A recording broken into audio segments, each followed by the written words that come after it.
Hello, welcome everybody. Thank you guys for actually being here. Thank you. Thank you also for being here. Thank you. Welcome. Just to wrap everything up, thank you Tulum for everything you've given us. I've written a few things to kind of maybe wrap up the things I've heard today. So one is called Eternity and the Earthly Academy.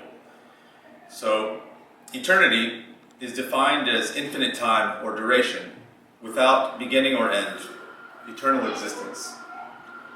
If that meaning is correct, then we are all already living in eternal existence.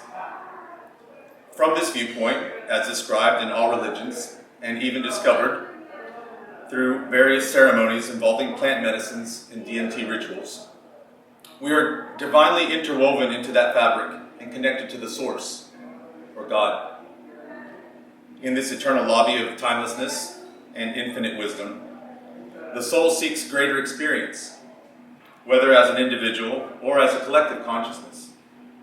From this perspective, what would be the greatest vacation from that bliss? Where would we go to gain a novel experience? I believe Earth is that academy. It's that playground or simulation platform where we enter as novices, idiots, if you will, to learn and evolve our souls.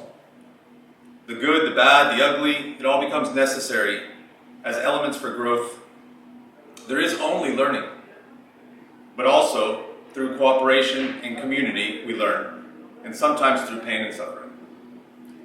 So whether you've logged in as the protagonist or the antagonist or both,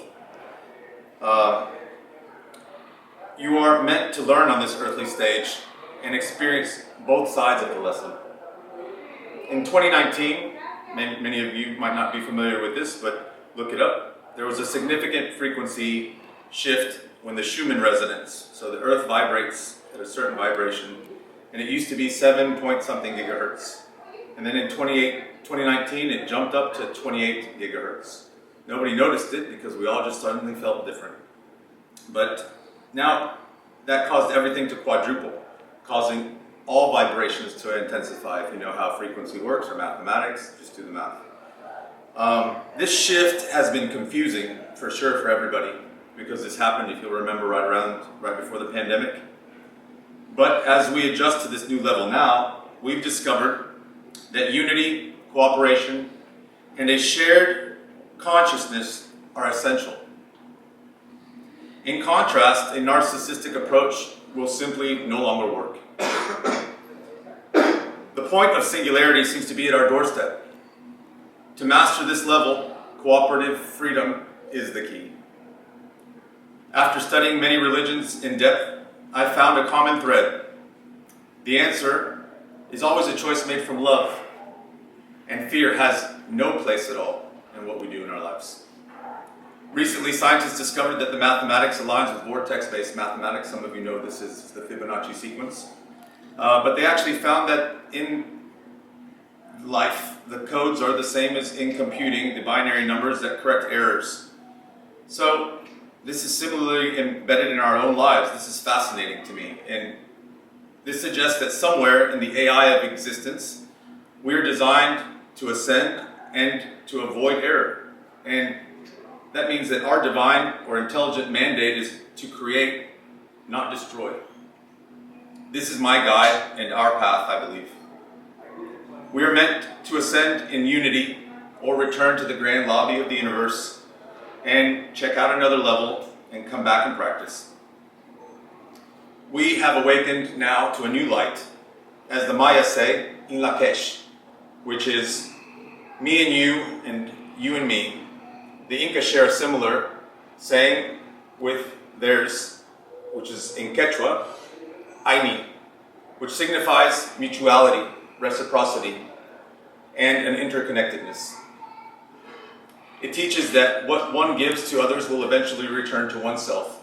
We know this also commonly as dharma or karma. So now our lesson is clear, I think.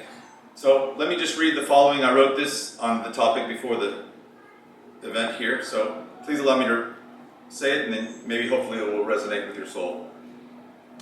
I call it the dawn of a new consciousness. Delivered beneath the Tulum stars, as the sea whispers and the jungle listens. Tonight, in this sacred place where ancient wisdom meets the future, we gather not merely as seekers, but as architects of a new reality. We stand on the brink of transformation, personal, collective, interdimensional. I'm reminded of Gandhi's words, you may never know what results come of your actions, but if you do nothing, there will be no result. So here we are, choosing action, not the slow, grinding gears of the old world, but a quantum leap fueled by intention and innovation. Kennedy once challenged us to go to the moon, not because it was easy, but because it was hard. We all know this one. And now, my friends, the new frontier is not out there, but it's within us. Plant medicine is not a retreat, it's a return to the self, to the earth, and to the frequencies that pulse through our dimensions that we are just beginning to comprehend. Martin Luther King, he reminded us to have a dream, not just for one people, but for all people. A dream of equality, peace, prosperity. And I say tonight, let us extend that dream beyond flesh and blood, into blockchain, into community, into sovereign AI systems, governed by wisdom, not greed. Imagine an economy powered by abstract chain, where value flows like water, abundant, transparent, free. Cryptocurrency is not just a new form of money, it is the language of trust, when the old institutions have certainly failed us. And Pudgy Penguins, yeah, they're cute, but they're also a symbol of creative freedom and decentralized community in a world that desperately needs both. And now I hear Tyler Durden whispering in my ear from Fight Club, saying the things you own end up owning you. So let's flip that script. Own your own mind, your consciousness, your sovereignty. Let the algorithm serve us, not enslave us. Let AI be the healer, the bridge builder, the liberator, governed by us, for us. Together we will build not just a new economy, but a new way of being. We will heal, innovate, and love in ways that terrify those clinging to the collapsing paradigm. And when they ask how we did it, we will say we followed the simplest yet most powerful truth of all. We dreamt about it, we believed in it, and then we fucking coded it into the existence that we are. The revolution is consciousness, and it starts right now. Thank you. Yeah! Chug, chug, chug. That is the best.